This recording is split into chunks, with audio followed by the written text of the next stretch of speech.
Welcome back, guys. Let's have a little Halloween story. Let's get in the mood, get in the spirit. All those nice autumn, fall, cool nights out here.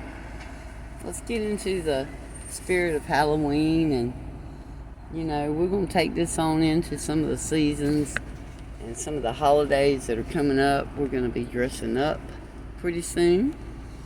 So you will get to see Mama Sparling in costume. Oh, I can't wait. It's going to be a lot of fun. But anyway, back to what we were doing. We're going to read the first chapter of our story tonight. It is a sequel, and I'm going to read the title out. You guys, I'm pretty sure will recognize it. But we're going to start off with the first chapter. Part 1. Then.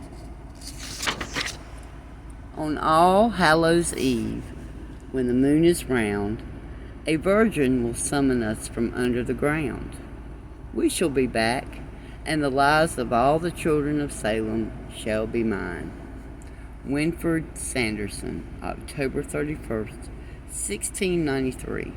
Last words as recorded in the journal of Samuel Parris. Wild Things, Salem, 1693.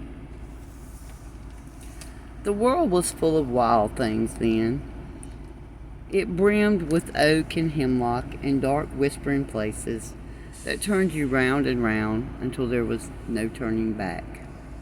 The women folks said that on early mornings near the harbor you could hear echoes of witch song, which sounded like bird song, but more bitter.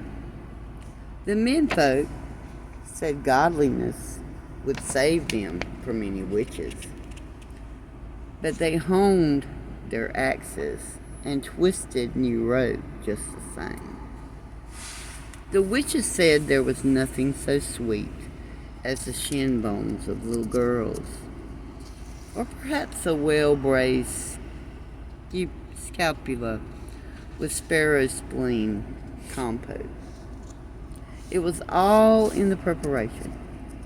They lived near the town, the witches, but not so near as to be it a bother, until a milk cow died or a child took sick.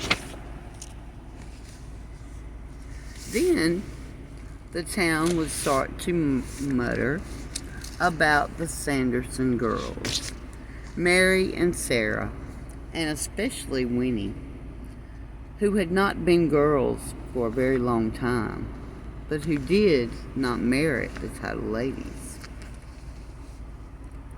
Someone always intervened. "There's no bother," someone would say. "Just batty girls playing in the woods. Leave them be," someone would say. "Don't you remember how kind their mother was, and how generous?" It all made perfect sense at the time, but once the people of Salem left the town meeting and went back to work, not a one of them could remember who that someone had been. That is, until Emily went missing. Salem, 1993. "Knock, knock, knock," said Danny, grinning up at her 16-year-old brother as she trotted down the sidewalk, leaves drafted through the air around them. Thin slips of yellow and broad, shaggy orange things, the size and shape of their dad's hands. And the morning was just starting to break open and turn the world gold. Max rolled his eyes and swung his bike in a big loop to match her slow progress. "Can you please not?" It was Halloween, and the houses on both sides of the little neighborhood street were decked out with cobwebs and tombstones, giant spiders and jack-o'-lanterns, some of which were already starting to sag a little with mold. Danny giggled as she ran through the pale trindles of a ghost horde gathered in a tree. "Ta-tas," she said, a little louder. Her pointed black hat sported a thin orange brim which matched her sun-patterned jacket and striped shirt. She dressed as a witch, but in her own words, a fancy one. The grin she gave Max, though, was more impish and witchy. Max glanced behind them to make sure the street was still as deserted as when they had left for school. Seriously, Danny, not the place. He should have known better than to talk about Allison Watts to Jack, because Jack still lived in Santa Monica, and Max's house had a shared phone line and a nosy 8-year-old. Yaboos, Danny squealed. Max blushed hard, looking over his shoulder. I'm going to leave you, he said. Find your own way to school. He spins another loop, catching too much speed on the turn. He stopped short before hitting the curb. Danny stopped, his eyes sparkling with mischief beneath the brim of the witch's hat. A few strands of tawny hair stuck to her red lipstick. Then Mom will ground you forever, she said. Maybe that wouldn't be so bad, he muttered. Danny put a sympathetic hand on his shoulder. Oh, don't be that way, she said. Then how will you ever see Allison's bazookas? Max groaned, leaning forward over his handlebars. Please stop, he begged. It's not even like that. It sounded like a lot like that. She tugged on his sleeve to get him moving again. Max relented, bike wobbling as he pedaled slowly beside his sister. That's why you shouldn't eavesdrop on people, he said. You lose context. One day you'll know what that means.